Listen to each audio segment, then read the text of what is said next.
السلام عليكم ورحمة الله وبركاته. معاكم مروة من مطبخ مروة. النهاردة فيديو فطار جديد ان شاء الله يعجبكم. فيديو سهل وبسيط وجميل وتعمليه كده وانتي مبسوطة جدا، لان هنعمل اكبر صينية، يعني صينية مشويات كده بتتباع بره بالشيء الفلاني، او نروح ناكلها في اي مطعم بمبلغ وقدره. هنعملها في البيت بمنتهى السهولة والبساطة، ومش هتتكلف مننا، يعني هي هتتكلف وكل حاجة، بس مش هتتكلف مننا نفس التكلفة اللي هنشتريها او هناكلها بيها في اي مطعم بره. وطبعا اوفر وانضف واحلى وحاجه مضمونه، وانتي عارفه بتعمليها ببيتك وعارفه جايبه الحاجه منين ومتحكمه في كل حاجه في الوصفه نفسها. تعالوا بقى تشوفوا الصينيه القمر دي عملناها ازاي، وهنعمل كمان احلى صينيه مكرونه بالبشاميل تاكليها في حياتك. تعالي بقى نشوف الفيديو. قبل ما نخش الفيديو ما تنسينيش في لايك وشير. هنا عندي بصل وطماطم فرموه، بصليه حلوه كده متوسطه وطماطمايه فرموهم مع بعض في الكب. حطيت لهم ملح وفلفل اسمر وورقه ملح وفلفل اسمر، توم باودر، بصل باودر، بابريكا، كاري، كركم، زعتر، وايه تاني؟ بس كده وبهارات فراخ. دي كل البهارات اللي عندي: ملح، فلفل اسمر، كاري، كركم، زعتر، توم باودر، بصل باودر، بابريكا. وحطيت عليهم معلقه عسل زي ما انتوا شايفين كده، معلقه عسل نحل. لو احنا ما عندناش عسل نحل ممكن نستبدلها بمعلقه سكر عادي خالص. وحطيت كده حوالي معلقتين 3 زيت ومعلقتين خل، وهعصر عليهم ليمونه زي ما احنا شايفين كده. دي الخلطة بتاعتي. وهحط عليهم كده، انا كنت فارمة توم مع فلفل، يعني فلفل احمر كده، بس مش حامي. يعني لو انت عايزة حامي، عايزة تحطي اي حاجة فيها سبايسي، يعني شطة، فلفل حامي زي ما انتوا شايفين كده. انا فرماه، حطيت بقى معلقة حلوة كده من الفلفل والثوم اللي احنا فرمينهم على التتبيلة. تمام كده. دي تتبيلة جبارة جبارة جبارة جبارة للفراخ المشوية. عندي فرخة غسلها كويس جدا بملح وليمون ودقيق ودعكها حلو جدا جدا، وسبتها بقى تتصفى في مصفى زي ما انتوا شايفين. الفرخة حجمها ما شاء الله كبير، 2 كيلو ونص، فانا طبعا كبيرة فهتاخد وقت مني في الشوي. وكمان علشان التتبيلة تدخل في كل حتة في الفرخة ببتدي اشرحها زي ما انتوا شايفين كده. بصوا هقطعها بالذات منطقة الصدر، لان منطقة الصدر بتبقى منطقة تخينة كده وبتدخل، يعني التتبيلة بتتخللها بصعوبة شوية. بصوا انا بقطع، يعني انا بفتح كده، بعمل فتحات تحت الجلد عشان عايزة الجلد يفضل شكله حلو، عشان لما تتشوي معايا يفضل شكلها حلو كده في التقديم. بصوا اي حته تخينه بالذات اللي بتبقى تخينه كده بفتحها. بصوا تحت الجلد بقى، وباخد التتبيله اللي احنا عملناها ديت وبدعك بيها، بدخلها في كل الفتحات بتاعه الفرخه، وبدعك بيها الفرخه من تحت الجلد حلو جدا. اي حته ايدي تنفع تطولها في الفرخه، يعني ايدي تنفع تدخل لها كده في المسام بتاع الجلد، بدخل ايدي وبدخل التتبيله فيه. بصوا طبعا الصدر اكتر حتة في الفرخة بتبقى عايزة تتبل حلو، لان يعني بتشرب التتبيلة بصعوبة شوية وبتبقى لحمها تخين كده. بصوا هنا اي حتة مش متفتحة حلو بفتحها. زي ما انتوا شايفين كده تحت الجلد بقى دعاكي الفرخة حلو جدا جدا. زي ما انتوا شايفين كده. طبعا الفرخة انا قسمتها من الظهر كده، من عند سلسلة الظهر من ورا، فتحتها كده علشان تبقى زي الفراشة كده زي ما احنا شايفين. هتبل حتى الجلد بقى من بره، الجناحات لقيت ان كنت ناسية افتحها، فتحتها برضو وتبلتها بقى. اتبل الجلد كله كده زي ما انتوا شايفين، الفرخة من فوق ومن تحت، اي حتة اقدر احط التتبيلة جواها في لحم الفرخة هحطها علشان تطلع معانا كده، يعني متبلة حلو جدا. طبعا ممكن تجيبي فراخ حجم صغير، يعني كيلو ونص، كيلو وربع، هتبقى اسهل بكتير في التتبيل يعني، وهتستوي معاكي اسرع.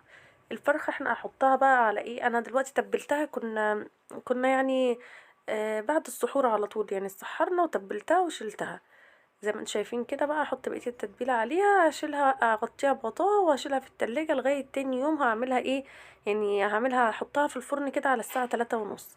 هي اخدت ساعة ونص في الفرن. تمام. اخدت ساعة ونص عشان تطلع دايبة وفي نفس الوقت محتفظة بشكلها. هنا بقى نعمل كفتة. معايا بصلتين حلوين كده متوسطين مقطعاهم، وقرن فلفل رومي عادي خالص، ممكن تستبدليه بقرن فلفل احمر اللي هو الفلفل الاحمر والاصفر ده، الالوان يعني. او ممكن تستبدليه بفلفل حامي زي ما تحبي. وبقدونس، كام عود بقدونس كده، واخده الورق بس. فرمتهم طبعا في الكبة حلو جدا ناعم كده، وصفيتهم زي ما انتوا شفتوا عشان عايزه البصل بس، مش عايزه الميه عشان ما تخليش الكفته تفك. وهنا عندي دي قطعه ليا كده صغيره جدا فرمتها في الكبه علشان عايزه الكفته يبقى فيها نسبه دسامه، لان اللحمه طبعا انا جايباها حمرا وفرماها في البيت، فما كانش فيها الدسامه اللي انا محتاجاها. يعني انا فرمت حته، يعني ليا كده ما تجيش 100 جرام. وحطيت بقى التوابل بتاعتها زي ما انا قلت لكم كده، فلفل اسمر وملح وبهارات لحمه، وهعجنهم كنت ناسيه احط معلقه صغيره كده من بتاعه الشاي ممسوحه بيكنج باودر، بس عجنتهم حلو جدا. لازم تعجني الكفته حلو جدا جدا، ده سبب من اسباب نجاح الكفته، ان لازم تتعجن مش اقل من ربع ساعه. بصي تاخدي بقى وتدي فيها كده، ويعني تعجنيها. دهنت الصينيه اللي انا هسوي فيها الكفته دي دهنه بسيطه جدا من الزبده علشان ما تلزقش مني وانا بسويها. تمام، لان انا هحطها في الفرن مش هسويها على البوتاجاز ولا اي حاجه. طبعا تقدري بنفس الطريقه دي تسويها على البوتاجاز، تديها تشميعه من الناحيه دي ومن الناحيه دي، وبعدين تغطيها حلو وتسيبيها تستوي على نار هاديه. زي ما انتم شايفين كده بصبع الكفته. ايه اسباب بقى نجاح الكفته معايا؟ اول حاجه ان يكون الكفته نفسها اللحمه فيها نسبه دهون، لازم يكون فيها نسبة دهون، يعني كيلو اللحمة يكون عليه 200 جرام مثلا دهون علشان يديكي العرق ويديكي المطة اللي في الكفتة، او ما تبقاش الكفتة معاكي كده مفرولة وتحسيها مبرولة في ايدك اما تيجي تاكليها، لا تحسيها زي اللي بنشتريها من بره. اهم حاجة ان يكون فيها نسبة دهون. انا كانت نسبة الدهون اللي عندي اللي جاية لي في اللحمة يعني اللي فرمتها مش قد كده، فحطيت حتة ليا صغيرة زي ما وريتكم كده، فرمتها في الكبة وحطيتها. بصبع الكفته على السيخ كده زي ما انتم شايفين، ببل ايدي بالميه بتاعه البصل اللي احنا صفيناها، وبصبع الكفته بتاعتي وبشيلها كده وبحطها في قلب الصينيه. انا مصبعه الكفته صوابع تخينه زي ما انتم شايفين كده وكبيره علشان هي هتكش. طبعا انا صبعتهم كلهم بقى بنفس الطريقه وسبتهم في التلاجة لغايه قبل الفطار كده بساعه. سويتهم. هنا بقى نعمل عندنا الرز. هعمل رز بالخضار حلو جدا مع المشويات، بيبقى تحفه. وحاطه الحله التانية على النار فيها ميه تغلي علشان اسلق المكرونه عشان نعمل صينيه مكرونه بالبشاميل. هنا الحله التانية دي مالكمش دعوه بيها. حطيت حته زبده وحبه زيت، وهحمر مش هحمر هشوح فيهم البصله زي ما انتم شايفين كده، يا دوبك تدبل. نزلت عليها بجزر مبشور، دي جزرايه مبشوره.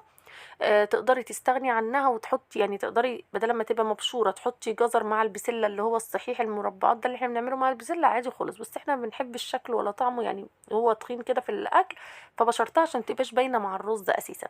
حطيت هنا نص معلقه كركم مع البصله والجزر. انا عايزاهم بس يتشوحوا كده ويتبلوا، مش بحمرهم ولا حاجه. حطيت كركم وهحط لومي وهحط عود قرفه، عايزاهم كلهم كده مع بعض. واحط فلفل اسمر عشان ريحه التوابل تطلع. اول لما ريحه التوابل بتاعتي تطلع كده مع الخضار، نزلت بكيس بسله. عارفين كبشه البسله اللي كنا مفرزينها مع بعض كده؟ انا حطيت كده كبشتين كده في اكياس لوحدهم. هي كبشه كده يعني حوالي كوبايه بسله. وهحط هنا معلقه صلصه بعد ما البسله اتشوحت شويه كده. حطيت معلقه صلصه. البسله بس بتاعتي هتفك وهزودها ميه على قد مثلا انت مثلا بتعملي لكوبايه الرز كوبايه ميه، ده رز بلدي عادي خالص، هيبقى هنزود كوبايه ميه زياده بس عن مقدار الرز اللي بنعمله علشان ديت اللي هنسوي فيها البسله بتاعتنا بس كده. هحط بقى مقدار الميه عادي خالص، واسيبها تغلي غلوتين وهدي النار. وهسيبها بقى البسله تستوي. اول لما تدخل في السوا، ما تستويش سوا كامل، تدخل في السوا، هحط الرز بتاعي. هنا بقى الميه غليت، حطيت لها معلقه ملح، وهنزل بكيسين المكرونه. عملت كيسين مكرونه كده زي ما انتم شايفين. واول لما المكرونه بتغلي بهدي النار واسيبها تستوي على نار هاديه جدا. بصوا مهديه النار وسايباها تستوي على نار هاديه جدا. دي اللحمه اللي كنا معصجينها قبل كده في فيديو مع بعض، فيديو تفريزات رمضان. خدت جزء منها كده سخنتها على البوتاجاز وحطيت عليها عصير طماطم. انا بحب المكرونه البشاميل يكون فيها عصير طماطم. هنا البسله بشوفها لقيتها خلاص قربت تدخل في السوا، وكان خلاص الوقت بقى، فطلعت الفرخه من التلاجة وشغلت الفرن. قبل ما احط الفرخه قبلها بربع ساعه لازم يكون سخن جدا، هشغله على درجه حراره 220. حطيت الفرخه زي ما انتم شايفين كده في الصينيه من غير اي مدهنه اي ماده دهنيه. حطيت الكبده والرقبه والقنصه كده تحت الفرخه، لان لو سبتهم كده هينشفوا تحت الفرخه عشان ما ينشفوش. ودخلت الفرخة على درجة حرارة 220 على الرف اللي في النص. وهسيبها بقى هنا اللحمة بتتسبك مع الطماطم اللي احنا حاطينها. وهنا صفيت المكرونة، ما بشطفهاش. المكرونة اللي بعمل بيها البشاميل ما بشطفهاش خالص. حطيت كده سمنة. بصوا بقى، هنا انا هعمل كيسين مكرونة، الكيس 350 جرام يعني 700 جرام مكرونة، يعني نقول كيلو الا ربع. هيحتاج مني 6 معالق دقيق. هنا حطيت معلقة سكر كده للعصاق بتاع اللحمة علشان حطيت طماطم عشان الحموضة بس. هنا بقى حطيت 6 معالق دقيق، وهشوحهم مع السمنة كده لغاية كانت السمنة لسه مسحتش، يعني حطيت الدقيق قبل ما السمنة تدوب. فهفضل اقلب فيها لغاية لما السمنة بتاعتنا تدوب كده زي ما احنا شايفين، لغايه اما البشاميل بتاع الدقيق مع السمنه تحسوه كده بيقطع كده بيبقبق كده، وتحسوه بقى بيقطع كده. كده يبقى البشاميل بتاعي تمام، وصل للدرجه اللي انا عايزاها. هحط عليها اللبن يكون ساقع، اللبن يكون ساقع والبشاميل سخن علشان ما يكتلش معايا. هنزل عليها بقى كده الكيلو الا ربع مكرونه ممكن تحطي كيلو لبن وتزودي شوربه او ميه زي ما تحبي، وممكن تحطي كيلو ونص لبن زي ما انت حابه. انا حطيت كيلو بس لان انا عندي كريمه لباني هحطها كمان، وزودت الباقي لان انا ما كنتش عامله شوربه اليوم دوت، زودت الباقي زودت كوبايه ميه كده. حطيت كيلو لبن زي ما احنا شايفين، وهتبله بقى ملح وفلفل اسمر وجوزة الطيب، بشرة جوزة الطيب، ملح وفلفل اسمر وبشرة جوزة الطيب وبس كده. عايزة تحطي مرقة دجاج تمام، حطي مرقة دجاج هتبقى طعمها حلو جدا برضو. اهو ابشر بقى جوزة الطيب كده بشرة، بس بشرة بسيطة يعني الواحدة دي واحدة جوزة الطيب بتعمل لي كذا مرة. او زي ما انتم شايفين الكفته بتاعتي بقى ادخلها الفرن، وكانت اللحمه خلاص اتسبكت مع الطماطم، والبشاميل بتاعي اهو داخل يعني يبتدي يتقل. طبعا اول لما يبتدي يتقل كده وتحسيه قوامه حلو هنشيله على طول من على النار. البسله انا طافيه عليها وسايباها، قلت عشان الرز يفضل سخن. هنا كان عندي بقى كده حوالي ربع الازازه كريمه لباني، حطيتها مع البشاميل اللي بتدي لها طعم طبعا رهيب. هنا لقيت النار مش مقويه، يعني عايزه البشاميل بتاعي يربط بسرعه، فانا قلتها على العين الكبيره. بصوا اول ما يبقى بصوا بقى القوام بتاعه كريمي ومش مخرز ولا اي حاجه. خدت نص البشاميل حطيت، او يعني اقل من نص شويه، حطيته على المكرونه بتاعتي وهقلبه حلو جدا مع المكرونه عشان كل مكرونه تتغلب بالبشاميل. هنا الصينيه دهناها دهنه بسيطه كده من السمنه او الزبده، حطيت نص الخليط بتاع المكرونه والبشاميل اللي في ارضيه الصينيه، وهنزل عليه باللحمه بتاعتي اللي احنا معصجينها. صينية المكرونة ديت بصوا تحفة. هنزل بقى بكمية اللحمة اللي احنا عصجناها كده مع الطماطم. طبعا لو انتي مش عايزة تحطي طماطم عادي خالص، حطي عصاج اللحمة من غير طماطم، بس بجد بالطماطم بيفرق كتير ويديله طعم حلو جدا. انا بحب الرقاق من غير ما احط له طماطم، لكن بحب اللحمة بحب المكرونة وهي محطوط لها صلصة طماطم. زي ما انتوا شايفين كده. حطيت بقى العصاج بتاع اللحمه في نص المكرونه، واحط عليه ده كان جبنه ميكس جبن يعني رومي وشيدر وموتزاريلا كده، حطيتهم في النص على اللحمه، وحطيت طبقه من البشاميل كده بس وهكمل بقيه المكرونه بتاعتي احطها في الصينيه. بصوا بقى بسوي الصينيه حلو جدا وبضغطها بالمعلقه حلو قوي قوي، وبعد كده بنزل عليها ببقيه البشاميل بتاعي. المكرونه ما فيهاش اي حاجه وسهله ولذيذه. طبعا حاطين الفرخه على الرف اللي في النص في الفرن وسايبينها تستوي، وحاطين الكفته برضو في نفس الفرن مع الفرخه، حطيتها بعد الفرخه بشويه. ان انا عندي رفين في الفرن، يعني عندي شبكتين، فحاطه الكفته تحت الفرخه، يعني الفرخه من فوق والكفته من تحت، وسايباها على نار عالية 220 لغاية بس يعني بسيب الفرخة على نار عالية 220 نص ساعة، وبعد كده بهدي النار بخليها 180. وهنا دي المكرونة حطيت على وشها بقى جبنة موتزاريلا، وهدخلها الفرن على الأرضية. بصوا الكفتة بقى هقلبها على الوش التاني. اهي بصوا كشت ازاي، شفتوها كانت قد ايه في الصينية؟ كشت. عشان كده انا عامله الصوابع تخينه علشان لما تكش ما تبقاش صغيره ووحشه يعني، لا انا عايزاها تبقى ماليه مركز الصباع ما شاء الله كبير ازاي.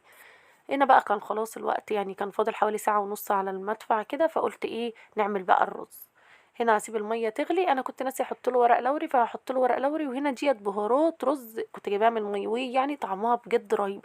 دي بهارات رز بالخضار، بما اننا عاملين رز بالخضار فحطيت منها. هنا غسلت الرز بعد ما المية غلت، ونزلت بقى على الرز، يعني المية بتاعة الرز، وهقلبه وعامله معاملة الرز العادي خالص. بعد ما يتشرب هديله النار واحط له الشياطة واسيبه يستوي على نار هادية خالص. الرز ده بيبقى طعمه رهيب عشان معاه خضار وتوابل، بيبقى خطير. هنا بقى نقدم الاكل. طبعا صينيه المكرونه طلعت اهيت. انا حطيت في الفرن كنت حاطه المكرونه على ارضيه الفرن، وحاطه على الشبكه اللي فوقيه الكفته وعلى الشبكه اللي فوقيه الفرخ. طبعا الفرخة كانت اخدت لون وطلعت اول واحدة، فخدتها بقى وطلعت الكفتة اخدت لون، وبعد كده حطيت المكرونة اخدت لون، وكده كان تمام. طلع الفرخة زي ما انتوا شايفين اهي. خدتها بقى حتى الكبدة القنصة اللي الرقبة بتاعتها حطيتها كده معاها، وهرص الكفتة حواليها كده داير ما يدور، وخليت عود القرفة واللومي الناشف كده يعني عشان يدوا شكل، وهرش عليهم رشة بقدونس. وكده كانت صينية المشويات بتاعتنا. صينية جميلة وسهلة وبسيطة وعاملينها بإيدينا وضامنين نظافتها، وأساسا عمرها ما هتبقى بنفس السعر اللي هنشتري بيه من بره، أوفر بكتير وأنضف، وطعمها كان جميل جدا. يا رب تكون الطريقة حلوة وتعجبكم وتنفذوها.